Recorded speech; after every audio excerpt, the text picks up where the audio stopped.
A gente abre agora mais uma edição do programa Espaço Aberto, em formato virtual pela TV e Rádio Câmara Bauru, para falar sobre segurança dos alimentos.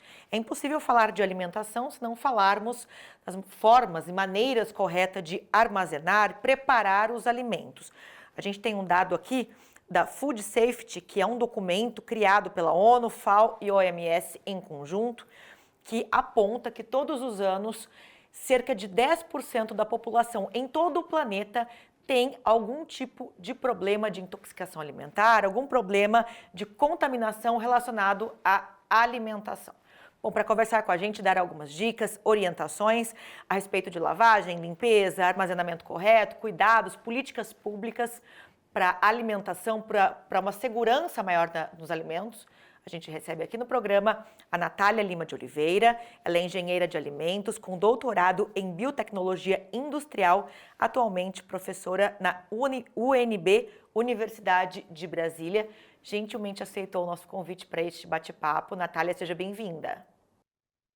Muito obrigada, então. É um tema bastante cotidiano. Como você falou, existe um número, né, relevante de pessoas que sofrem com algum tipo de contaminação através de micro-organismos ali presentes na água, nos alimentos. E, apesar de ser do nosso cotidiano, são práticas tão simples que podem evitar, né, uma doença transmitida por alimentos, e por isso que, independente da área, né, é importante estar trazendo sobre essas práticas, né, de higiene, nada mais é do que higiene. Então, existem diretrizes internacionais e os países, né, vão adotando as suas práticas aí nacionais, né? A Anvisa que normalmente disponibiliza essas diretrizes na forma de cartilhas, tá? Mas é muito interessante porque, por exemplo, recentemente a gente fez um trabalho lá na UNB, entrevistando pessoas, perguntando sobre as suas práticas em casa, né, de higiene. Então, um viés da pesquisa é que as pessoas acabam respondendo que ela tem aquela prática, quando na verdade não é. O maior número de surtos alimentares, ou seja, de sintomas de tóxico-infecções relacionadas à transmissão de micro-organismos, é nos lares, tá? Então, a população gosta, né, de dizer, não, eu faço isso, né, a minha cozinha está limpa, mas, na verdade, são nos lares que ocorrem o maior número de surtos mesmo. Uhum. Só para a gente entender um pouquinho a definição, né? Em que condições um alimento é considerado seguro, né? Quais são os fatores que são levados em conta para que, de fato, né, nós possamos classificar aquele alimento como seguro para a alimentação? Tá, esse ponto é interessante, porque um tema aqui que foi colocado é segurança dos alimentos, que é diferente de segurança alimentar. Você até mencionou sobre políticas públicas, então as políticas públicas são uma forma de implementar, né? São formas de implementar programas de segurança de alimentos. E a segurança de alimentos, como a gente está tratando nesse bate-papo aqui propriamente dito, seria o quê? Tornar aquele alimento com condições de ser consumido sem causar danos, prejuízos ao consumidor. Então, existem 3 tipos de perigos ali iminentes no preparo de alimentos. Existem perigos químicos, físicos e microbiológicos. Então, nós temos esses 3 tipos de perigos ali presentes, e como toda cadeia produtiva, eles estão sujeitos a estarem presentes no alimento. O que a gente quer é tornar os níveis aceitáveis, tá? Então, quando se fala em segurança de alimentos, é estar dentro dos limites permitidos de presença, por exemplo, uma pedra é um perigo físico, tá? Então, trazendo mais, né, para um exemplo, uma pedra, uma asa de um inseto é um perigo físico, porque ele é visível, é possível retirar esse agente físico por maneiras físicas. Mas a Anvisa e vários outros órgãos, no caso no âmbito internacional, definem limites aceitáveis para se ter a presença desses perigos, seja físico, químico e microbiológico. O mais, vamos dizer, perigoso do ponto de vista tóxico, né, é o micro-organismo, porque diferente de uma pedra que você pode retirar, né, uma pedra, uma parte de um inseto, o micro-organismo ele é invisível. Então, desses três perigos, o microbiológico é aquele que pode provocar uma doença, né, dependendo da carga microbiana que você vai ingerir. E aí você me pergunta, mas qual é o nível aceitável, né? Cada alimento tem um nível aceitável de micro-organismos ali presentes. Por quê? Nós temos uma microbiota natural, vamos supor, uma maçã, quando ela é colhida, um legume, um vegetal, quando ele é retirado do habitat natural, né, da planta, ele já vem com ele a sua carga microbiana natural. Então, o que fazemos como engenheiro de alimentos ou pessoas que trabalham no processamento de alimentos é reduzir essa carga microbiana a um nível aceitável, principalmente quando se trata de patogênicos. Por exemplo, alimentos de origem animal vinculam muitos micro-organismos de natureza patogênica, que são aqueles capazes de ultrapassar o nosso sistema gastrointestinal e provocar uma doença. Certo. Você comentou, né, no começo do nosso bate-papo que boa parte da contaminação acontece dentro da cozinha de casa mesmo, né? Quais são os alimentos que são mais fáceis de estragar, né, que exigem um cuidado maior, especialmente não só para sua conservação, preparação, mas para que não haja a chamada contaminação cruzada? Sim, são pontos importantes. Não é todo alimento mesmo, como você falou, existem aqueles críticos, né? Existem alimentos que são mais fáceis de vincular doenças transmitidas por alimentos. Um exemplo que eu dei agora foi a questão da origem. Um alimento de origem animal, ele é mais possível de causar doenças para o ser humano, né? Então, se tratando, por exemplo, do ovo, nós temos aí a película, né? O ovo aquela parte que envolve o ovo tem um micro-organismo patogênico conhecido como salmonela, né? Então, muita gente tem essa dúvida, o que é que eu faço ao adquirir ovos? Então, o correto, pessoal, não é lavar esse ovo, tá? Ao adquirir, você guarda como ele vem, certo? Sob refrigeração, mas antes de quebrá-lo para fazer a utilização nas suas receitas, né? Ou comer na forma, né, in natura, cozido ou frito, você lavar e assim reduzir essa carga microbiana. E assim é com queijo, com leite. Normalmente, nós temos instruções ali de uso, tá? Mas o consumidor não atenta para isso. Uma das coisas que a nossa pesquisa mostrou foi isso, né? Que o brasileiro, ele, assim como não tem o hábito, né, de ler, por exemplo, bula, né? É a questão das instruções ali do alimento. Mas a maioria dos alimentos de origem animal vinculam micro-organismos patogênicos, que são os mais perigosos, tá bom?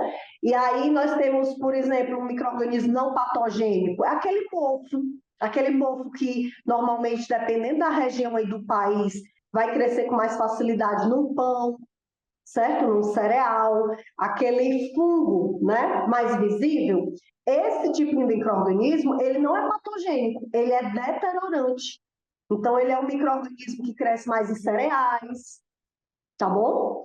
Mas não é por isso que a gente deve cortar uma fatia e consumir. Existe um risco sim também, porque você pode ter sintomas de diarreia só, mas levar a óbito não. Para ser para levar, né, o ser humano a óbito, ele tem que se enquadrar como micro-organismo patogênico. Nós temos uma lista de 10 micro-organismos patogênicos. A salmonela é um exemplo, mas nós temos o Bacillus, nós temos Clostridium, né, que eu não sei se cabe aqui a gente falar dessa parte mais técnica, né, da microbiologia, mas só para vocês também não ficarem tão assustados. No mundo dos micro-organismos em alimentos, uma minoria é patogênica, tá bom? Uma minoria é patogênica, são apenas 10, certo? A maioria dos micro-organismos são deteriorantes ou benéficos até para a produção de alimentos. A gente consegue produzir iogurte, cerveja, pão, graças aos processos fermentativos, né, que são produzidos por leveduras. Os queijos, né? O gorgonzola, por exemplo, um queijo muito consumido, né? É um queijo também que deriva desse processo, né, Natália? Isso, e no caso de cuidados assim em casa, né? O que eu percebo é que além da falta de leitura da parte do rótulo, porque a Anvisa ela exige que tenha as instruções e uma delas é após de aberto consumir em tantos dias. Então o nosso consumidor acaba que não respeitando esses limites, né? Normalmente, por exemplo, um leite é em torno de 48 horas, né? Consumir em até, aí diz, 3 dias. Então, o que a gente percebe como acadêmico, através das pesquisas, é que o hábito do brasileiro é quebrar um pouco dessas, né, instruções, e aí, não, mas não tem problema. Então, julga muito o alimento, se ele está deteriorado ou não pela questão sensorial, né? Mede ali, sentindo o cheiro do alimento, e nem sempre, na verdade, abrindo aqui um adendo, micro-organismo patogênico não cresce no alimento desenvolvendo características de deterioração. Então, quando você diz assim, azedou, né? Está estragado, esse micro-organismo, ele é um micro-organismo deteriorante. Faz parte do seu metabolismo crescer e produzir substâncias que vão dar sinais de deterioração, mas o patogênico não. Então, eu posso, por exemplo, cozinhar um arroz, guardar por 3 dias, 4, e né, o consumidor julgar pela questão olfativa, fazer uma análise sensorial e dizer não está contaminado, mas o Bacillus cereus, que normalmente prevalece ali no arroz, ele pode estar assim desenvolvido, provocar um surto alimentar na sua família, tá? Mas não ter tido sinais nenhum de contaminação. E é aí que é interessante, porque a gente, como consumidor, culpa sempre a padaria, a coxinha da padaria, a pizza, né, o molho, sempre a culpa é do de fora, nunca é nossa. Mas, voltando ao que eu falei, normalmente é em casa, sim, que a gente não tem esse conhecimento, né, e essas práticas acabam sendo bem inadequadas. Você comentou sobre o fato de que os produtos de origem animal acabam sendo os que precisam de um maior cuidado, né, na manipulação, no armazenamento, preparação.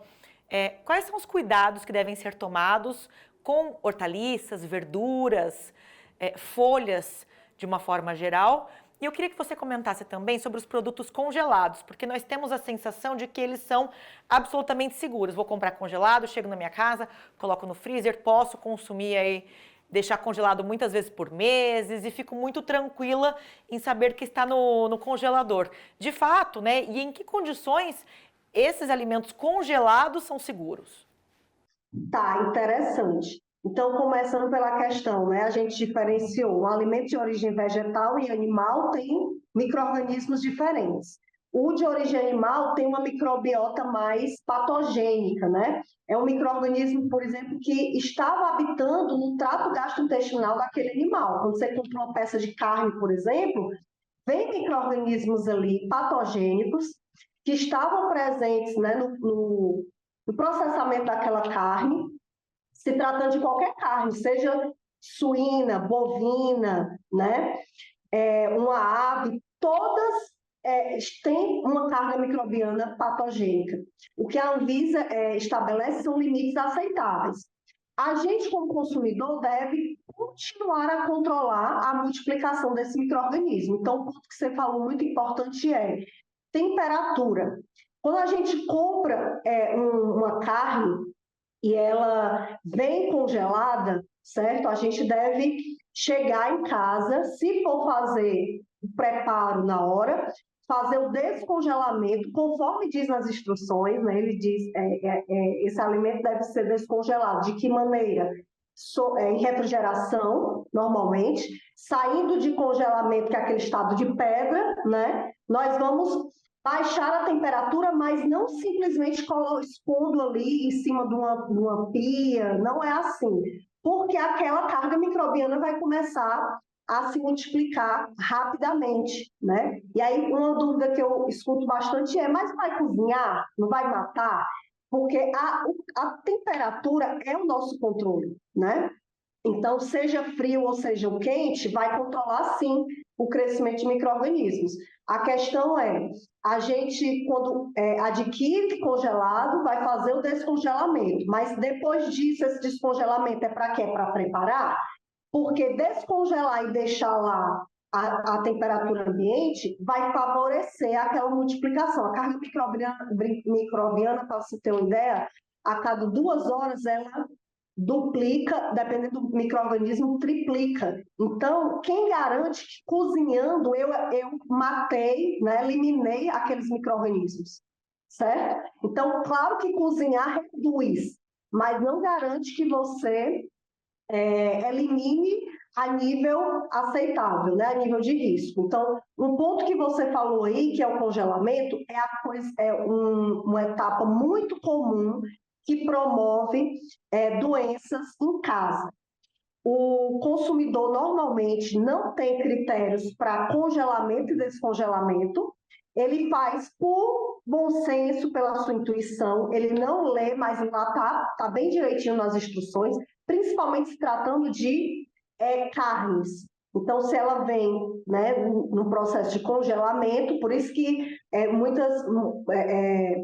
muitas vezes são vinculados a esse tipo de prática, né? Que é você fazer o supermercado sempre pelos não perecíveis, né? Começar ali a adquirir nas prateleiras daqueles não refrigerados, que são os cereais e tudo, para no final ali da nossa compra, nós não estarmos com produtos que eram para estar congelados, descongelados.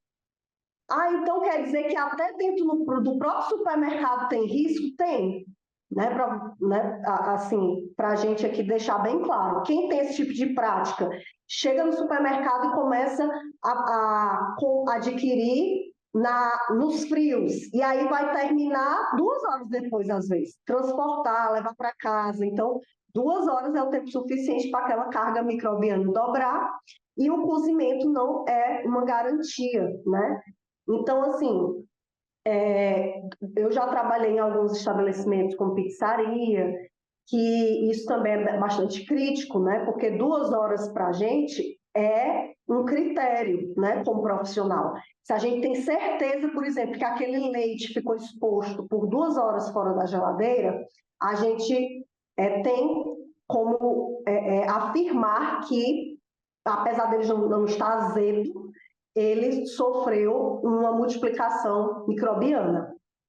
Tá? Então, muitas vezes o proprietário acha ruim nesse tipo de coisa, que é assim, sim, eu vou descartar. Então, uma coisa é descartar, por exemplo, em casa, né? Então, em casa, a gente não tem, muitas vezes, esse critério que a gente diz, só eu vou consumir, ou né, minha família, meu esposo, né, minha mulher. Agora, no estabelecimento que serve para várias pessoas, no caso de dúvida, tem que eliminar sim. Então, o correto não é trabalhar com prejuízo, né? É trabalhar com prevenção. É com prevenção. A gente comentou bastante sobre os cuidados com a manipulação dos alimentos dentro de casa, mas já que você mencionou esse exemplo da pizzaria, né? Quando se trata de um estabelecimento que oferece pratos, um restaurante, uma padaria, enfim, que tem como finalidade a comercialização de alimentos, existe uma série de diretrizes, Anvisa, fiscalização. Quais são os principais itens do manual, vamos dizer assim, das cartilhas de cuidados, das legislações que regem, né, a manipulação dos alimentos no ambiente comercial e a fiscalização em cima desses estabelecimentos, ela é bastante rigorosa? Como que funciona isso? Essas políticas públicas e a fiscalização, a vigilância em cima desses estabelecimentos, Natália? Ah, tá, interessante. E até respondendo à pergunta anterior sobre os hortifrutis, né? Aquela questão da higiene dos hortifrutis, que é o uso do cloro, né, para sanitizar. Onde que está essa diretriz, né, a quantidade, a concentração? É na RDC 216. Então, existe uma legislação específica para serviços de alimentação, isso inclui desde uma cafeteria até um restaurante de grande porte, tá? Então, se vai sair alimento, né, de forma coletiva, tem que seguir a RDC 216 da Anvisa. As cartilhas estão disponíveis no site da Anvisa como forma de facilitar, né? A cartilha é a RDC, mas é uma leitura, né, e um documento mais simplificado. Apesar de que não é difícil, por exemplo, isso que você falou, né, o que é que a gente faz com o hortifruti? Para a gente sanitizar, a carne a gente não sanitiza, não dá um banho de cloro, a gente controla com temperatura. Normalmente, produtos de origem animal, a gente controla a temperatura de armazenamento que eles estão ali expostos. E no caso de vegetais, existe essa etapa na higienização chamada de sanitização. A gente reduz a carga microbiana fazendo uso de um agente químico que é o cloro, que deve estar nessa concentração, né, falando de forma doméstica. Uma colher de sopa de cloro, eu quero, né, reforçar cloro, porque água sanitária, nem todas elas são adequadas para o uso como sanitizante. Então, normalmente você compra uma água sanitária e atrás no rótulo fala se ela pode ser usada para sanitização de alimentos. Então, é importante verificar isso. Então, a gente faz esse tipo de protocolo, mas não é da cabeça, né? São diretrizes, sim, internacionais, e a Anvisa expõe isso através dessa RDC 216. Quanto à fiscalização, né? Achei interessante você falar, porque nós não temos aí como controlar todos os sistemas de alimentação, né? São muitos, e muito menos os autônomos, né? Você concorda? Muito empreendedorismo baseado em alimentos, sempre tem alguém vendendo um brigadeiro, um produto na esquina, então é complicado as secretarias, né? As visas, né, de vigilância sanitária fazerem alcançar todo esse público, certo? Então, eu considero que seja também um trabalho mais educativo. Eu falo muito para os meus alunos em sala de aula que, ao adquirir um produto fora de casa, eles tenham esses critérios, principalmente quando se trata de um ambulante, né? Que eles utilizem algum critério de higiene, certo? Que isso é muito importante. Mas a gente sabe que num país como o nosso, é muito delicado, né, fazer tanta restrição. Eu já vi, por exemplo, já vi algum tipo de abordagem em mercados onde os fiscais comentaram que, assim, se a gente for retirar da rua ou fechar estabelecimento que, né, trabalha, está fora, está inadequado de alguma forma, todo dia a gente vai estar ali fechando aquele estabelecimento. Certo? Então, é bem complicado. Já vi, principalmente tratando de feiras e mercados, né? Então, um trabalho bem educacional aí. E é como eu falei, parece tão simples, que é praticar higiene, né? Em casa e fora de casa. É como, por exemplo, eu ensino isso para minhas enteadas, né? Lavar a mão, né? Como fazer a lavagem das mãos. E aí a gente, mesmo adulto, tem que estar ensinando isso de maneira geral. É interessante, como é simples e ao mesmo tempo complexo, né? Porque tem que fazer parte do hábito daquela pessoa. E aí, consequentemente, vai levando para o estabelecimento que ela trabalha, né? Ou seja, como você disse, né, muito mais do que um trabalho regulatório, um trabalho de fiscalização, de vigilância, é de fato, a segurança do alimento está muito ligada de fato a um trabalho educativo, coletivo. Isso, coletivo, concordo. Perfeito, eu queria agradecer a tua participação aqui, Natália Lima de Oliveira. Ela é engenheira de alimentos com doutorado em biotecnologia industrial e docente da UNB, Universidade de Brasília. Gentilmente bateu esse papo com a gente, com orientações, explicando quais são os critérios, manipulação, armazenamento, compra, consumo, diretrizes políticas públicas da segurança dos alimentos. Natália, mais uma vez, muito obrigada pela tua participação, por todos os esclarecimentos que você trouxe para a gente hoje. Obrigada também, à disposição. E eu agradeço você também que acompanhou aqui o nosso programa. Lembro que este conteúdo fica disponível para você acessar em qualquer momento pelo nosso canal no YouTube. Busque lá por TV Câmara Bauru. Até a próxima!